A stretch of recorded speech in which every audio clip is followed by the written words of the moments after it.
Today is part 2 of our sermon series examining the 6 sources of our Unitarian Universalist faith.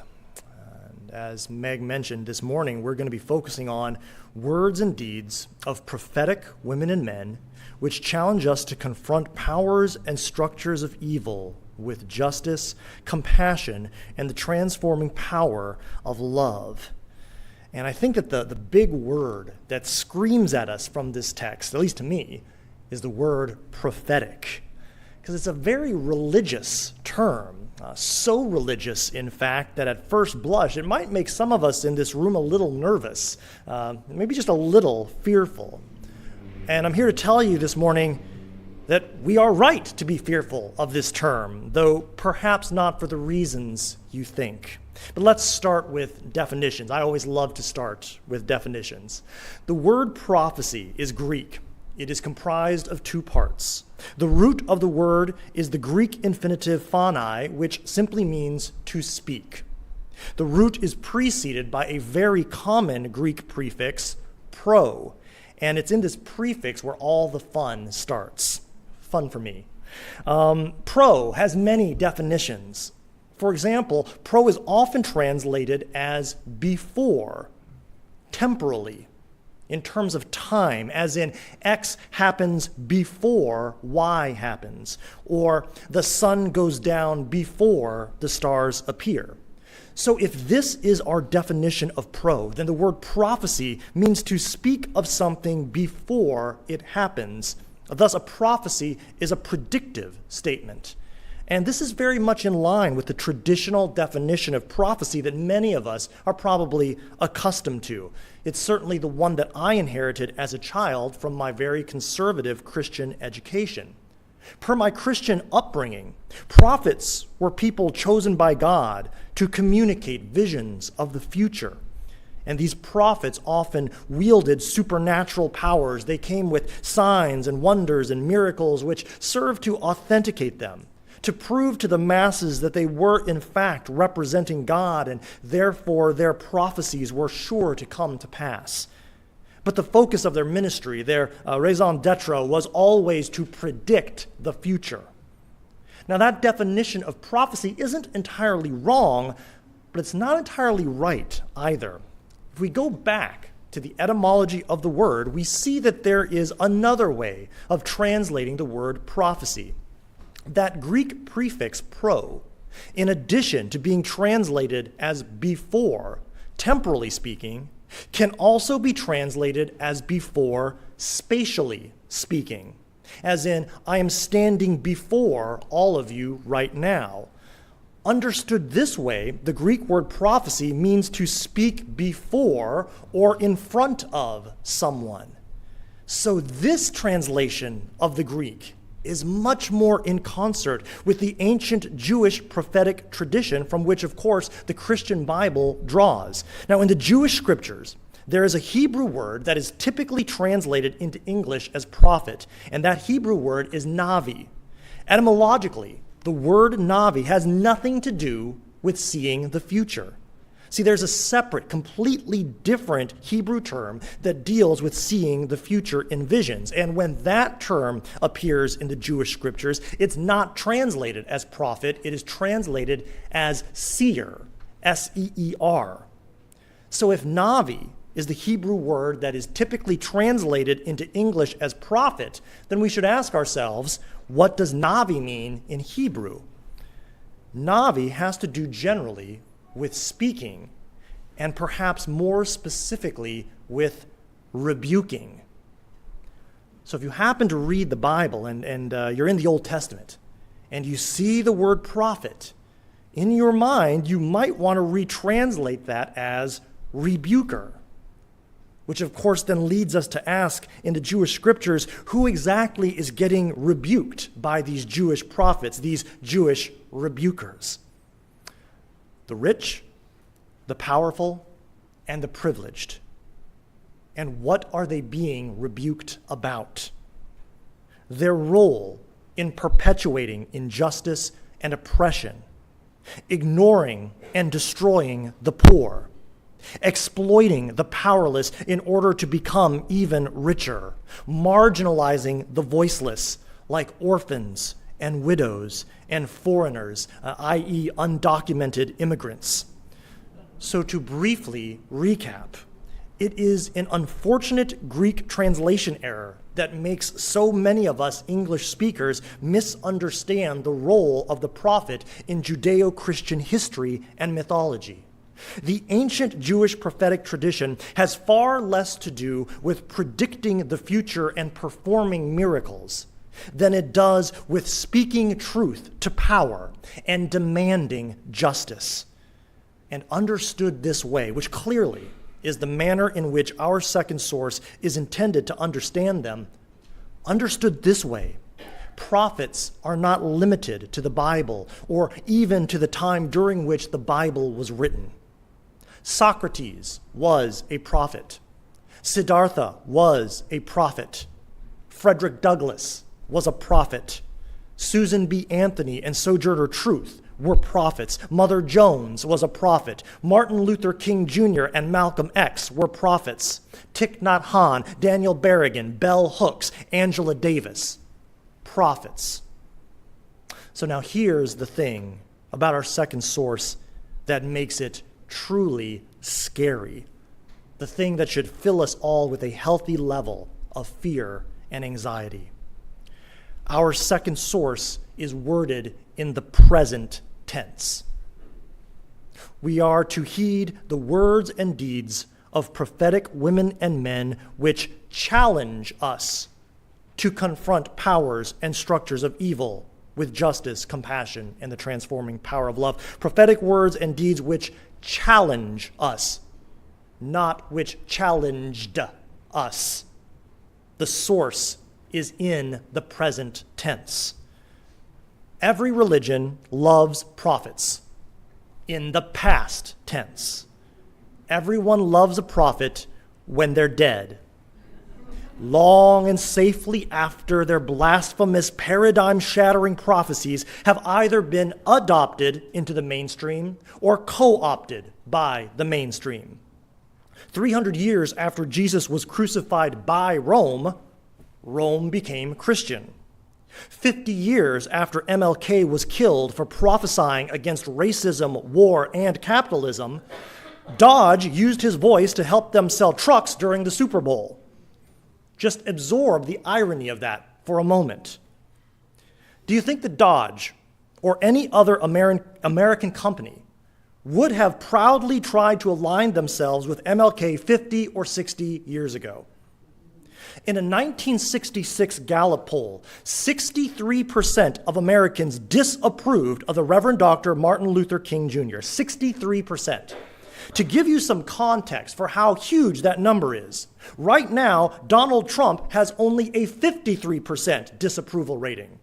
So significantly more people in America had a negative view of MLK back in '66 than currently have of Donald Trump right now. Yet now, decades later, MLK has his own federal holiday. Streets are named after him in every city. Statues of him have been erected. Parades in his honor happen all over this nation every January because people love prophets, but only in the past tense. In the present tense, prophets are reviled because prophets in their own time are the first ones to demand change. They are the first ones to speak up and speak out. They are the first ones to stick their necks out and preach against an injustice that we all take for granted. And interestingly, that's where the third translation for the Greek word prophecy, that's what it suggests. That Greek prefix pro, in addition to meaning before, both temporally and spatially, can also mean first. Thus, a prophet is literally the first to speak, the first to rebuke. Prophets are the first to declare something we presently accept as good to actually be evil. And as a brief aside here, I'd like to note that our second Unitarian Universalist source explicitly recognizes the existence of evil.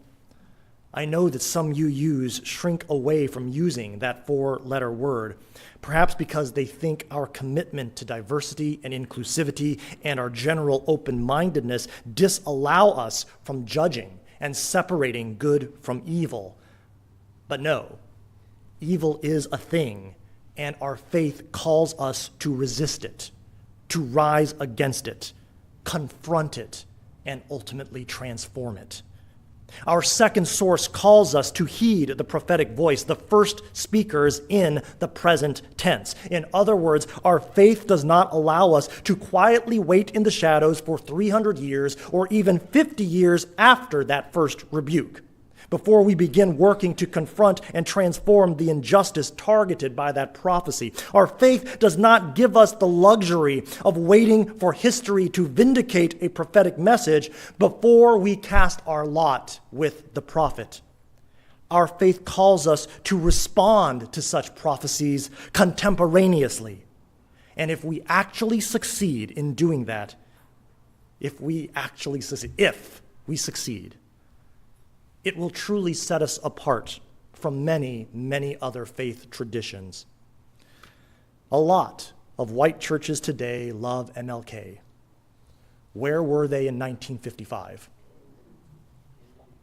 Another way of understanding it, when it comes to prophets of social justice, our faith calls us to be a first follower. Some of you may already be familiar with that term, first follower, but for the rest of us, I'll define and explain it through a story. One of my all-time favorite fairy tales, not Rip Van Winkle, that's a good one, but The Emperor's New Clothes. Y'all know this story. Once upon a time, a con artist came upon a kingdom. And the con artist swindled the vain and foolish emperor of this kingdom by pretending to be a tailor in possession of an exquisitely beautiful magic cloth that could only be seen by wise individuals. The unwise, of course, could see nothing. Now, the truth was that there was nothing to see because there was no magic cloth. It was just air. But the emperor, who loved new clothes and was desperate to be recognized by all as wise, the emperor pretended he could see the magic material. So the emperor paid an exorbitant amount of money to the con artist to make him the finest, most regal clothing imaginable from this magic material. The foolish and vain emperor then called for a full military parade to march down the streets of his capital. And he was going to walk right in the middle of it wearing his new clothes. So the declaration went forth and the entire kingdom showed up to see these magical clothes that only the wise could see. And so the day arrives. And in the middle of this huge, expensive military parade that no one asked for, the emperor marched out before all the people completely butt naked. Now, initially, all the people go ooh and awe, marveling over the beauty of the imaginary magic clothes because no one wanted to admit that they were not wise enough to see them. So they all ooh and ah, except for one little girl. Instead of oohing and awing, the little girl points her finger and she laughs and she shouts, "The emperor is naked!" After the gasps, someone else says, "Hey, she's right." And then another agrees, and another, and another. Finally, they all say it. They all then admit what they knew from the beginning, but were afraid to say. The emperor was naked and stupid. This fairy tale is a perfect metaphor for prophecy. That little girl was a prophet. She spoke the unpopular, unvarnished truth. And the first person to agree with her publicly was her first follower. In all social movements, from great to small, there must be a first follower. Without a first follower, the prophecy, and sometimes the prophet herself, will die immediately. The first follower is what grants legitimacy to the prophet. The first follower is who makes it okay for everyone else to follow. The world is, and always has been, full of prophets pointing out evil and injustice, pointing at systems that enrich people, that make them powerful and privileged. They point at those who are wise in their own eyes and declare them naked. Our second source calls us as Unitarian Universalists to be the first follower of these first speakers. And this is very, very dangerous, to be so closely aligned contemporaneously with prophets.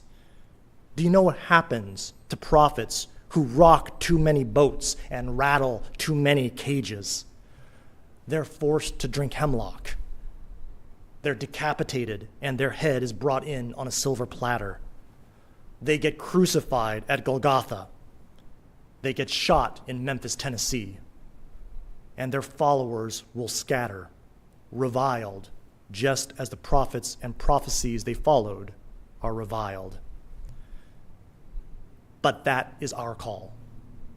We are called to be the first followers of these first speakers, these prophets of the modern age, who, like the prophets of old, rebuke the privileged and systems of oppression. Our prophets today rebuke white supremacy. They rebuke the patriarchy. They rebuke homophobia. They rebuke transphobia. They rebuke fear and hatred of immigrants. They rebuke policies designed to make the rich richer and the poor poorer. Our faith bars us from waiting until these ideas become more palatable to the general population, from waiting until these values go mainstream. Instead, we are called to the fringe, to the margins, to be with those living at the margins. And most importantly, we are called to go there right now. The church is at its most powerful when it embraces its role as a counter-cultural force for justice. And as we prepare to close our worship this morning, I would like to leave you with these excerpted and adapted words from the Reverend Dr. Martin Luther King himself. The church must be reminded that it is not the servant of the state, but rather the conscience of the state. It must be the guide and the critic of the state and never its tool. If the church does not recapture its prophetic zeal, it will become an irrelevant social club without moral or spiritual authority. If the church does not participate actively in the struggle for peace and for economic and racial justice, it will forfeit the loyalty of millions. But if the church will free itself from the shackles of a deadening status quo and, recovering its great historic mission, will speak and act fearlessly and insistently in terms of justice, it will enkindle the imagination of humankind and fire the souls of all people, imbuing them with a glowing and ardent love for truth, justice, and peace. May it ever be so. Amen, and blessed be.